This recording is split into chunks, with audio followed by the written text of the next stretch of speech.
Hello, and welcome to Remote, the Connected Faculty Summit. I'm Norma Holloway, Manager for Network Programs and Services with Every Learner Everywhere, and I will be moderating today's session. This 90-minute Ask the Experts block is sponsored by Every Learner Everywhere, a nonprofit network that advocates for and supports institutions in achieving equitable outcomes in U.S. higher education through advances in digital learning. So the final session in this block is The Future of Higher Education is Blended. According to the 2022 Educause Horizon Report, instructional modalities will continue to evolve to meet the needs of the changing higher education landscape. So we're going to have you join researchers and authors from the Planning for a Blended Future, a research-driven education guide for educators, and authors of The Blended Institution of Higher Education, a Model for a Sustainable Institution, to learn how blended learning supports students and how institutions can future-proof themselves to build the infrastructure for blended degree programs. So to get started, I'm going to introduce to you the speakers for today. Tanya Joosten is a senior scientist and director of digital learning research and development, also advisor to the provost for innovation projects at the University of Wisconsin-Milwaukee. She is the PI and director of the National Research Center for Distance Education and Technological Advancements, and has been recognized for her work as she guides strategic digital learning efforts across the globe. Nicole Weber is the Assistant Vice President for Learning at the Online Learning Consortium. In this role, she works closely with OLC staff and global partners to advance professional development opportunities, continuous quality improvement efforts, and research in the support of quality digital, blended, and online learning. Before joining OLC, she served as the Director of Learning Technology at the University of Wisconsin-Whitewater, where she led online and blended faculty development efforts, technology training for the digital learning ecosystem, and emerging learning technology exploration and evaluation, collaborating across the institution to support student learning and success. So I am now going to hand the floor over to Dr. Joosten and Dr. Weber. All right. Thank you, Norma, for such a wonderful introduction, and thank you to Every Learner Everywhere for the support of the work that we'll be talking about today. So welcome, everybody, to Building Your Institution's Blended Future. We're so happy that you could join us today. Norma did such a great job of introducing us, Tanya. I don't have anything to add, do you? No, I don't. Thanks, Norma.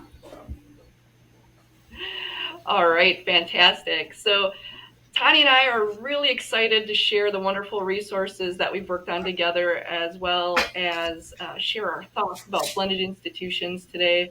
However, what we're most excited about is to hear from you about how things are going on your campuses. So we want this session to be informal, so we're going to be more conversational, and we really want you to feel free to share your stories in the chat and make sure to get those questions in the Q&A tab throughout the session today. So with this in mind, we're really going to focus our short session today in three major places. So first, Tanya's going to kick things off by telling us a little bit about what inspired us to write the Blended Institution of Higher Education, as well as some of the major takeaways. Then we're going to turn our attention to what you're doing at your institutions to advance a blended approach on your campus, as well as challenges you might be facing. So get those typing fingers ready. And then after that, Tanya and I are going to chat a little bit about some of the driving questions we pulled from the resource. And we'll also end with your questions. So make sure to keep them coming in the Q&A. So without further ado, I'll turn things over to Tanya to tell us a little bit about the resource. Over to you, Tanya. Thanks, Nicole. So when Nicole and I were sort of diving into this, we were looking for a resource that could really help academic leaders and thinking about where do we go from here as we were maybe several months or the first year into the pandemic. And so one of the things that we sort of knew and that we were looking to do is we sort of knew the future was going to be blended, right? Like we were going to have students that were going to be on site, students off campus, or at a distance. That was not going to change. We didn't really feel there was sort of this return to normal. So we knew that universities moving forward and colleges needed to be thinking about sort of the new space location dynamics, sort of the new temporal dynamics, right? Because some things on campuses are going to be happening over time. Some things are going to happen real time. We have all sorts of new technology and technological infrastructure now that's built. So we still have sort of lean technologies that we're using, like email and losing email and chat. And now we have so many richer, technologies that we're using, like the one we're in today. So more synchronous, live, real-time video chat. And this isn't just about in the classroom, right? This is about our courses, our programs, our academic side, our student support side, and our student life side as well. And so when we start thinking about all of these different dynamics, it's sort of like, where do we go from here? And so our universities really need to have this moment that's sort of restorative, but also transformative. So although this has been a really horrific time that we've had to go through, there's really great opportunity for us to come together and build from here. Now, what a lot of us know is we know how great blended learning in the classroom works, right? So we've got decades of research. A lot of us have been doing blended or hybrid learning for decades. And so thinking more about taking what works really well at the course level. A lot of us have already spent years, especially at University of Wisconsin-Milwaukee, building blended or hybrid programs. So some things are on site, some things are blend, some things are fully online. And taking that to the institutional level so we could more or less think and implement a vision that focuses on putting the students in the center, building interactions with the students across modalities. So time, space, leanness or richness of technology, and all of these sorts of things. And so that sort of is the key piece behind sort of our idea of the blended institution of higher education. And for all of us, as we're watching this data across the nation, where we're seeing drops in enrollments at 2-year colleges, 4-year colleges, majority of the colleges, we have to really look to implement something pretty immediately in order to ensure sustainability of post-secondary education at a level of quality that we expect from our higher education institutions. And I could go on, but I'm going to stop right there for now. That's true. There's always so much to say, right? Yeah. All right. So now is the point where we want you to get your typing fingers out and tell us a little bit in the chat about what you're doing to advance a blended approach at your institution. And I know it's really great to see some familiar faces or see some familiar names in the chat. So thanks for everyone for joining. I know a lot of you at your campuses, colleges and universities across the globe, and it's so great to see so many folks from different countries joining us here today. But just sharing a little bit about what you're doing right now, whether it's developing a vision, rethinking your strategy, developing action items, convening groups, whatever it is, what are some things that you're doing right now to help develop a strategy for, what you're going to be doing, let's say, moving forward in the fall semester? Oh, this is really great to see some things coming in. Mm-hmm. Yeah, it looks like we're seeing some folks talk about how they're strengthening the use of the LMS to support online and in-person approaches, which is really a great support mechanism. We also have a hello from Jamaica, which is, by the way, one of my favorite places. Yeah, it's freezing right now in Wisconsin, and I know we have some Wisconsin folks on here. So we're very jealous of those of you joining us from warmer weather places. Yeah, a lot of times we're thinking about not just what the technological infrastructure is needed for the university or institutions of the future, but we also need to think of the human infrastructure which in our previous, the first session today of this Every Learner Everywhere sponsored program talked about. So the importance of the human infrastructure, who's supporting the technology, the use of technology, is it pedagogically effective, and those sorts of things. And so we really need to make sure that when we are thinking about acquiring technology, learning management systems to facilitate effective digital learning, that we're also thinking about what's the faculty support mechanism for that? What's the student support mechanism for that? What's going to be on site? What support's going to be online? Using which and what version of these modalities would be best. And then, as Jessica had just alluded to, obviously, not just putting students at the center is important, but also making sure that we're reducing or removing any barriers to equity that are going to make it extra difficult for students who are racially minoritized, first generation, poverty affected, students with disabilities, and so forth, moving forward, and sort of this new idea of what is the university. We know in some data with a UW system study that we recently did that only 3 out of 10 students wanted to return to fully on-site classes. So the vision of the future, the blended institution of higher education, is about meeting students' needs and providing them flexibility through these models, not just at the course level, but at the program level and at the institution level, are super important. When we disaggregated that data, as Jessica had mentioned, was so important, we found out that only 2 out of 10 students of our racially minoritized students in UW system wanted to return to fully on-site classes. And that was one of the big things in developing this model that Nicole and I spent a significant amount of time of looking at the current data and thinking about what should be the model of institutions of the future and coming up with this. And I'm glad some of you have gotten chatty. This is awesome. And I think what we can do now is shift a little bit to, we've seen a little bit in the chat about, how you're putting a blended approach into play at your institutions, but maybe now talk a little bit, get those typing fingers back out and talk a little bit about what challenges you're seeing at your institution to advancing a blended approach.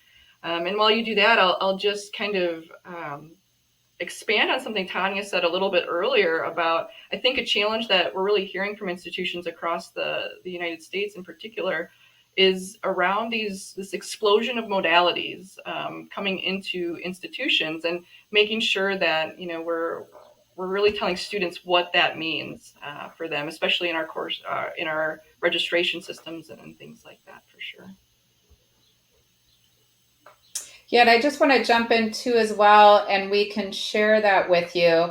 I see a lot of you, of course, are faculty that you're working on course level transformations. One of the guides mentioned in the introduction that Nicole and I developed early on in the pandemic is called Blended is the Future, Guide for Educators. This guide is foundationally built off of a review that we did of the literature for the past 20 years. We're so lucky to have Patsy Moskal joining us here in the chat. She's one of the pioneers in the blended and hybrid learning research. And so what we did is we looked at the research for the past couple decades and used that research to help inform what we should be or could be doing in our courses, moving beyond sort of the high flex models, which have been problematic for so many folks, and doing a more pedagogically constructivist or active learning focused courses that are carefully integrated across modalities, where we're scaffolding learning and using more student-centered approaches. And so we'll share that link with you as well. So for those of you who, Nicole already did. So for those of you who are interested in that, would be great. And thanks, Patsy, so much for sharing what you guys are all doing at University of Central Florida. We appreciate your contribution there. And I just wanted to point out a little bit. Oh, go ahead, Nicole. Yeah, we're just seeing a little bit in chat around the importance of something, Tanya, you were talking about a lot earlier, is just the importance of instructional development and making sure that we're supporting our instructors, really creating those quality learning experiences. Yeah, sometimes when we think about challenges, like I always think quality starts at the beginning, right? And a real key course or key component to quality is faculty buy-in. We need to be incentivizing faculty time. As Jessica had mentioned, faculty and teachers are burnt out. There's not a lot of time and so forth. And we need to really value their time and provide them meaningful opportunities on how to integrate pedagogies that are new to them, how to support learners in equitable ways, especially in new course modalities, whether it be blended online or so forth. And so that's one piece of it. When I was thinking of challenges too, I often think that institutions aren't thinking of new ways to think about success. So it's always like, well, it's the same national standards, right? It's like grades, graduation, course completion. But, as Michael Crow in this morning keynote talked about sustainability and the importance of that, and actually we're working on a new project with Shaping EDU called the Student Global Impact Hub, which focuses on sustainability as a decision factor for students in locating a college. So when we're thinking about student success factors, we need to move beyond the basic quantitative measures that we report to, iPads or NCES, and we need to start thinking about what truly matters to students. We need to ask them, what matters to you? What is success for you? And we have to start building some of that into our new thinking about when we're thinking about the vision of the institution of tomorrow, but also that for today. Not all students are just looking for, graduation, job, money. They're looking for other sorts of things like fighting climate change, planet sustainability, social justice, these sorts of issues as well. And so when I think of challenges, I think oftentimes we're not collecting data about students beyond the typical institutional research data we've always collected.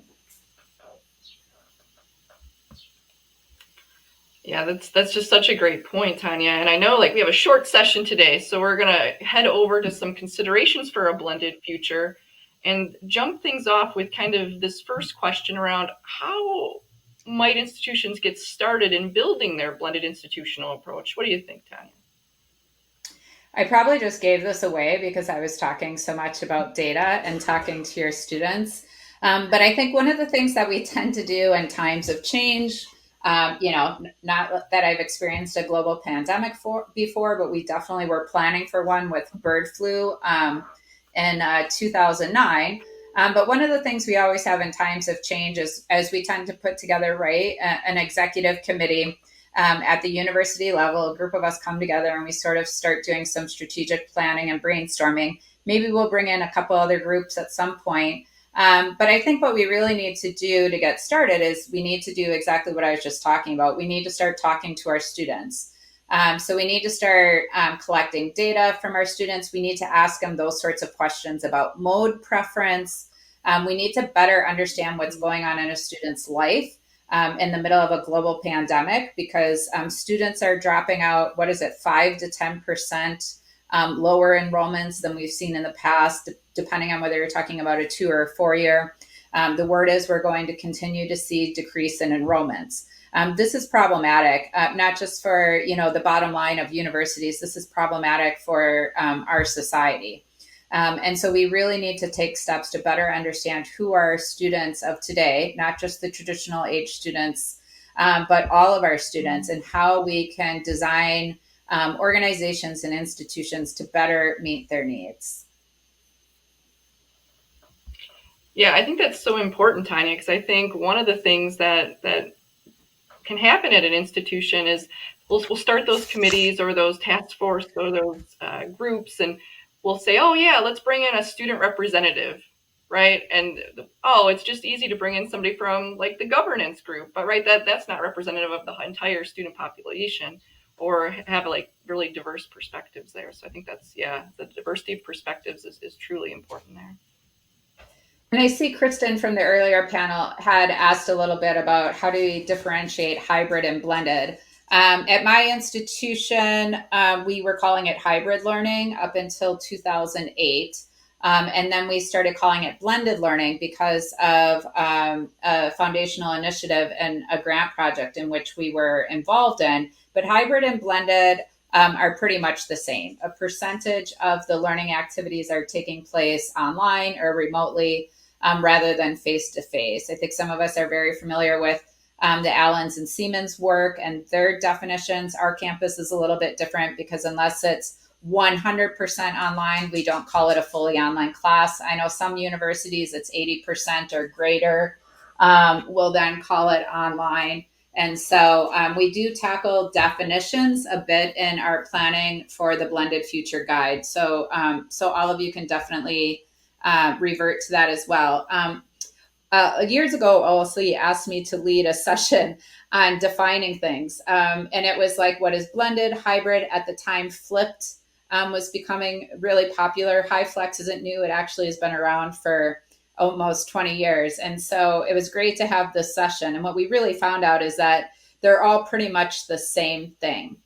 Each campus might have some unique characteristics about it, but in a lot of ways, they can still be the same. One of the things that Nicole and I and our co-authors proposed in our other resource that's available is I had looked at some previous research by some of the colleagues and some other theories, and we were thinking more of defining these sorts of models based on the modalities, So how lean or rich is the technology, how instructionist or constructivist is the pedagogy, is it on-site or online? And so if we move the levers back and forth between all of these four dialecticals, I call them, we'll have a better understanding of what it is. But it's not one thing, and then it's all just the same.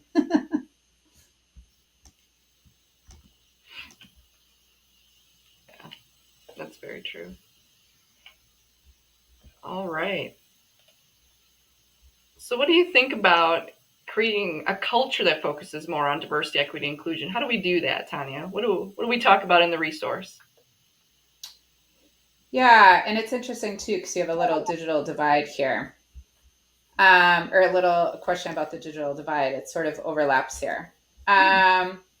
So when we talk about creating a culture, the thing is, I think a lot of times, as the previous panels has already mentioned, like equity is something that universities are doing. There's sort of a checklist, like, hire a VP of equity, start, committee of equity or DEI, check, we care about equity. And then it's sort of like, let's, make sure there's X number, and we've been doing this for years, right? X number of racially minoritized students or X number of racially minoritized faculty and staff, or these sorts of inventories we've been doing to sort of check off the boxes. But what we really need to do at our institutions is we really need to create a culture that is exposed through behaviors and attitudes and values that truly understands why we need diversity, equity, and inclusion, that we value these differences that each individual brings to the campus. And so I think that's something in changing our institutional cultures, which, as Jessica had mentioned, are, built on systems of racism.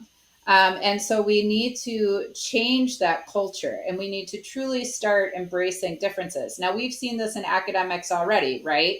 The move from, let's say, post-positivism or positivism to more interpretive or postmodern paradigms and research approaches. We need to see that same shift happening on our college campuses, and we need to move beyond centers of excellence for Black students, and we need to move beyond making sure we have X number of faculty of color. What we need to start doing is, in every decision we make, we're ensuring that we are not creating barriers for students or faculty, that we learn how to embrace people who are different and value what they bring, not looking for people to take on, systematic values already, that are illustrative of racism, and then accept them once they bought into these new characteristics. Yeah, I definitely agree. And I think, the first step to that culture shift is really a mindset shift, right? I think if we can constantly, no matter what role we have across the institution, if we can really focus on constantly questioning ourselves and saying things like, how can we involve students' lived experiences? How is culture and diversity portrayed and positioned in our curriculum? And how are we valuing students' cultures and lived experiences? And how are we creating those safe spaces that empower that voice and choice? I think is just such a powerful first kind of step there. And another resource that we worked on about a year ago that talks a little bit more about putting students at the center and caring for students is the Caring for Students Playbook, where we talk a little bit about how to do that and apply that to teaching and instructional development. And I'll paste that in the chat here too. Yeah, and for those of you who didn't make the previous session, please feel free to check the chat or the additional information and looking at the equity audits that are available as well. And we at Data, we also did another study that's referenced in this report, where we actually looked and performed a systematic review to identify factors or things we could be doing right now, like Nicole had mentioned, like reviewing the curriculum, implementing course designs that we know work for racially minoritized students, like blended learning. We have data that a structured hybrid model is most effective for racially minoritized students in STEM courses. These are things that we could be doing right away. And this research review that we did in partnership with WCET and is available on our website at dataresearch.org.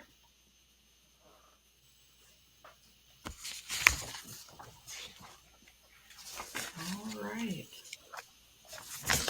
Any last thoughts, Tanya, maybe on how institutions can build capacity to sustain their future? And this kind of connects, I think, a little bit maybe to what Jessica was saying in the last session around, really thinking about a systems approach. What do you think? I know the systems approach is near and dear to your heart. Yeah, I love the systems approach. And we do have in the end of our guide, we have several steps that you can actually take at your institution. So, take to your next strategic planning and thinking about all of those external factors that are influencing your institution and your students right now, and start there and identifying different sorts of strategic goals and activities that you should be having on your campuses to ensure you're putting students at the center. You're not only addressing equity, but you're reducing barriers for students, but you're also changing and transforming the systematic racist structures that exist within your campuses. And then you're also thinking about the array of digital modalities that are available to students for their academic and social lives, and how those can be best integrated to meet their needs.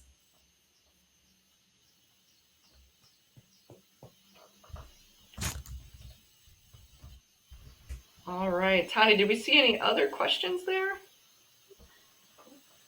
I have a few questions for you all if you're game. And let me see if I understand this. So I'm going to try to interpret this and spell it out as best I can. The debate around the purpose of higher education seems to be framed as an inside-outside debate, in which those inside higher ed take the stand that higher ed is a holistic learning experience designed to produce good citizens, while those outside higher ed take the stand that its purpose is to produce people with employable skills. And I think you all both alluded to this earlier on one of your earlier slides, but I think they're wanting an elaboration on that. So do you agree with that framing? And how does the vision of a blended university speak to that debate? Yeah. I can jump in. Oh, go ahead. I think, I'm not a big fan of that framing, I guess. I don't think of it as an either or proposition. I think of it more as a both and proposition. And I think, as we really work to design our learning experiences, we need to support students in really gaining those integral critical thinking and communication skills around, especially understanding audience, right? And the skills that are the building blocks for their career too. And I think this is important to put the whole student at the center. And I'll put a resource in the chat that I always think about. It's called Robot Ready Human Plus Skills for the Future of Work. I'll find that really quick and pop that in the chat. But I love that resource. It's a really good one. But, I really think the both and proposition really aligns with the blended university, especially in the concept of the focus on putting the student at the center and really meeting them where they are. Coming from the University of Wisconsin system, we have something called the Wisconsin Idea that we've had for over 100 years that really encompasses that.